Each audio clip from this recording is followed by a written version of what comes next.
आज का जो विषय हम उसी पर आते हैं कि श्री ब्रह्मा रजगुण, श्री विष्णु सतगुण, श्री शंकर तमगुण, महेश्वर तमगुण, ये भगवान नहीं है।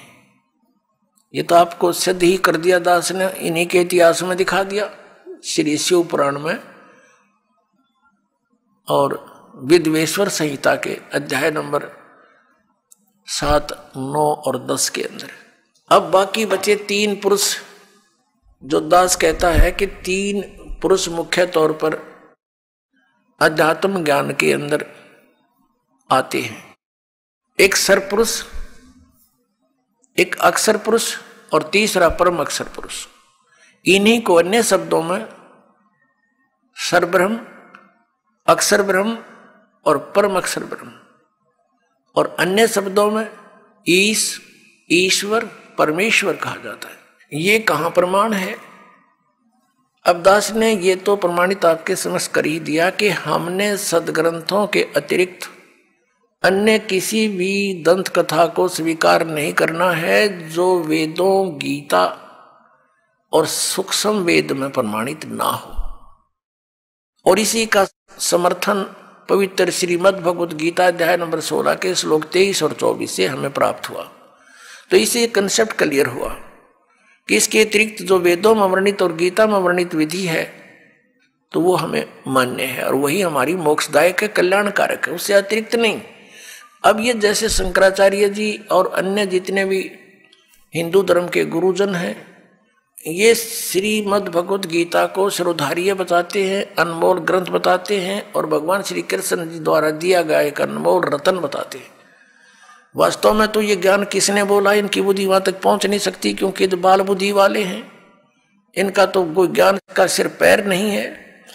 फिर भी ये दास उसको समझाने के लिए पूरा प्रयत्न करेगा और सत्य है जो दास बताएगा वो फाइनल है, सदग्रंथों में प्रमाणित है। अब ये जाप करते हैं हरे कृष्ण हरे राम और कई तरह देरा दे श्याम मिला दे, या ओम नमः शिवाय, और बाकी का आपको बताई दिया कि अयम ब्रह्म, अयम आत्मा ब्रह्म, या आत्मा ही ब्रह्म है। बता फिर क्यों डले ढोरे हो? जब आत्मा ही ब्रह्म है तो बैठो आराम से। तो कुत्ते की आत्मा ही ब्रह्म है, फिर तो शहर से पट्टे करती फिर हवा। अरे हम यहाँ बुरा हाल हुआ पड़ा है, अज्ञान के कारण हम ऐसे आप पर दंत कथा बना बैठे, ना वेद ज्ञान और ना इनके पास कोई अन्य शास्त्र से परिचित, ये अपना दंत कथा बना रखी है। अपने आत्मा श्रीमद् भगवत गीता में जो विधि वर्णित है भगवान के स्मरण की, उसके अतिरिक्त जो नाम जाप किए जाते हैं वो शास्त्र विधि को त्याग कर मनमाना आचरण है, वो यूजलेस है। हरे राम हरे कृष्ण कृष्ण कृष्ण हरे हरे ओम नमः शिवाय आदि ये मंत्र व्यर्थ हैं। और बाकी ये ओंकार, अरंकार, ज्योति निरंजन, सतनाम आदि ये 5 नाम है, ये व्यर्थ है। अकाल मूर्त शब्द स्वरूपी राम सतपुरुष, ये व्यर्थ नाम है, ये मोक्षदायक नहीं है, ये उपमात्मक नाम है। उस सतपुरुष को तो हमने पाना है, उस अकाल मूर्त को तो पाना है जिसके गुण गाए जा रहे हैं। उसकी विधि प्रोसीजर अलग है उस परमेश्वर के पाने का। जैसे जमीन में जल है, पृथ्वी के अंदर जल है, तो जल पानी नीर, जल पानी नीर कहते रहो, लेकिन वो मिलेगा कैसे वो जल पानी नीर? उसका प्रोसेस न्यारा है, उसका प्रोसीजर अलग से है। हैंडपंप लगाया जाता है और तब वो जल पानी नीर मिलता है। ऐसे अकाल मूर्त सर्व स्वरूपी राम सतपुरुष परम अक्षर ब्रह्म जिसको हम खोज रहे हैं, उसके पाने की वे ऑफ वर्शिप सदग्रंथों से ही लेनी है, किसी की दंत कथा लोक वेद से नहीं लेनी।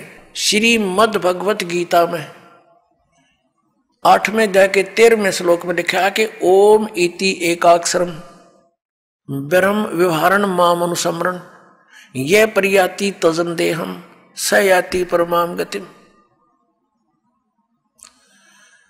गीता ज्ञानदाता कहता मेरा एक ओम मंत्र है, एक अक्षर, ओनली एक ओम अक्षर है, नथिंग एल्स, और इससे वो परम गति होगी जो ओम से हो सकती है। ओम से कौन सी होगी? ब्रह्म प्राप्ति, ब्रह्म लोक प्राप्ति। और ब्रह्मलोक में गए हुए प्राणी भी पुनरावृत्ति के अंदर है।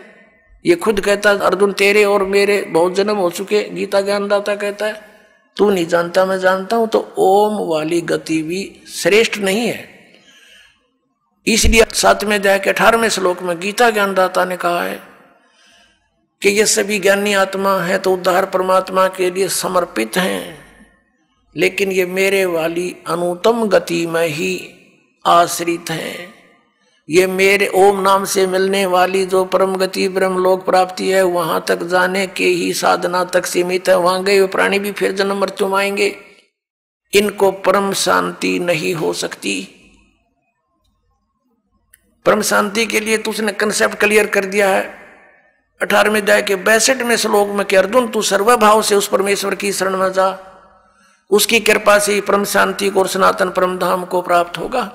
मेरे साधना से तुझे वो गति नहीं हो सकती जिससे परम शांति और सनातन परम धाम यानी सतलोक प्राप्त हो जाए। उसके लिए इसने कंसेप्ट क्लियर कर दिया है कि मैं नहीं जानता, उसके लिए तत्वदर्शी संतों को खोजो। चौथे अध्याय के 34वें श्लोक।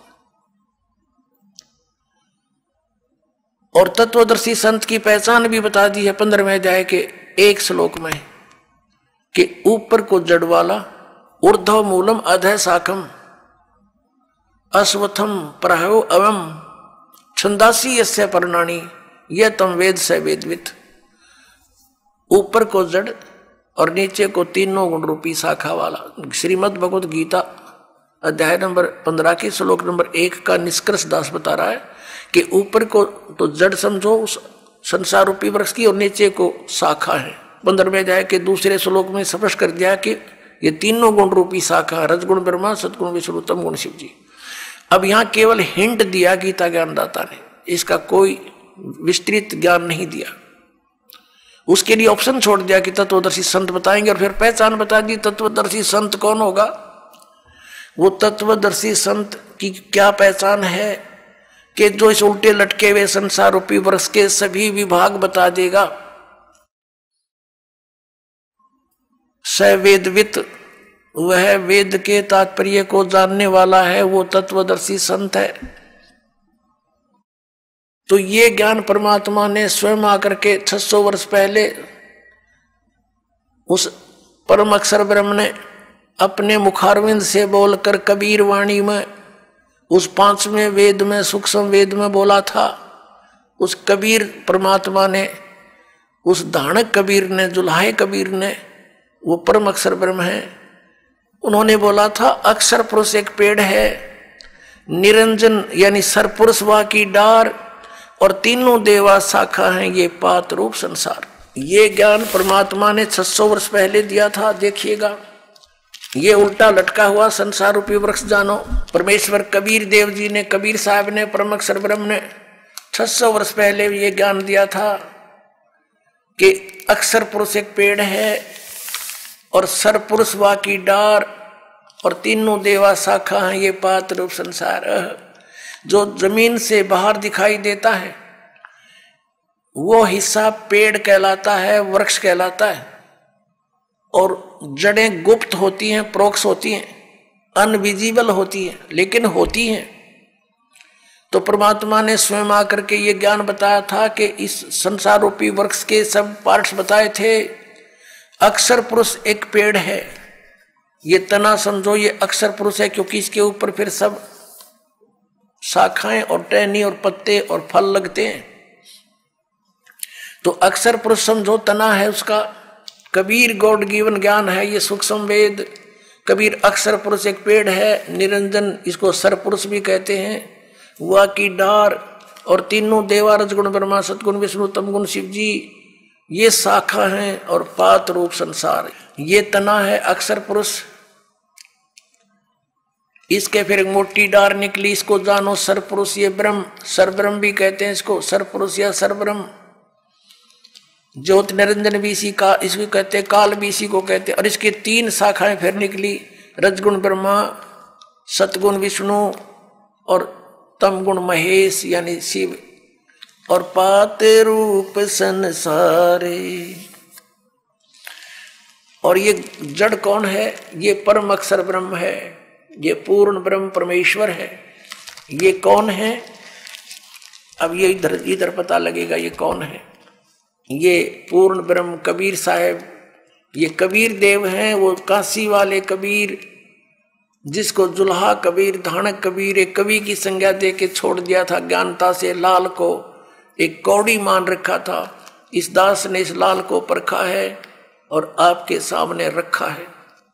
अब यह प्रसंग आया है कि जो उल्टे लटके हुए संसार रूपी वृक्ष के सर्व विभागों को भिन्न भिन्न बता देगा। स वेदवित, वो वेद के तात्पर्य को जानने वाला है, वो तत्वदर्शी संत है।